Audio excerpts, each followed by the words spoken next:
नमस्कार विद्यार्थी मित्रांनो, आजपासून पोलीस भरती मैदानी चाचणी सुरू झालेली आहे. बऱ्याच विद्यार्थ्यांचे कॉल व मेसेज आलेले होते.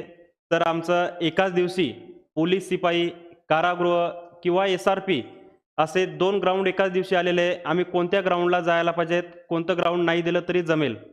हा बऱ्याच विद्यार्थ्यांचा प्रॉब्लेम होता किंवा दुसरा प्रॉब्लेम असा होता, की एक दिवस आड विद्यार्थ्यांचे ग्राउंड आले होते, की बाबा 12 तारखेला वाशिम जिल्ह्याचं ग्राउंड आहे, लगेच 13 तारखेला मुंबईचं आहे. एका दिवसात जाणं शक्य नाही. गेले तरी काय तिथं ग्राउंड देऊ शकत नाही, एवढी बेजारी मुलांची होते. विद्यार्थ्यांचा हा प्रॉब्लेम समजून महाराष्ट्र पोलीस किंवा महाराष्ट्र शासन यांनी काय केलेलं आहे, तर एक शासन निर्णय जारी केलेला आहे. मध्ये ज्या विद्यार्थ्यांचं ग्राउंड एकाच दिवशी 2 घटकाचं आलं असेल, पोलीस शिपाई असेल, कारागृह असेल, बॅट्समन असेल किंवा SRPF असेल, अशा विद्यार्थ्यांना नवीन तारखा त्यांनी जाहीर केलेल्या आहेत. याची PDF आपल्याला मिळालेली आहे. तरी सर्व विद्यार्थ्यांनी आपल्या नवीन तारखा ज्या आलेल्या आहेत, या तारखा एक वेळेस चेक करून घेणे गरजेचं आहे.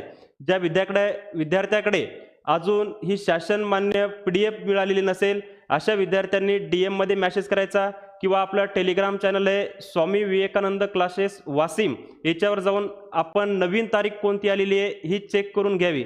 अशाच पोलीस भरतीच्या नवीन अपडेटसाठी किंवा सरळ सेवेच्या अपडेटसाठी आपल्या चॅनलला फॉलो व सबस्क्राईब करून ठेवा. नमस्कार.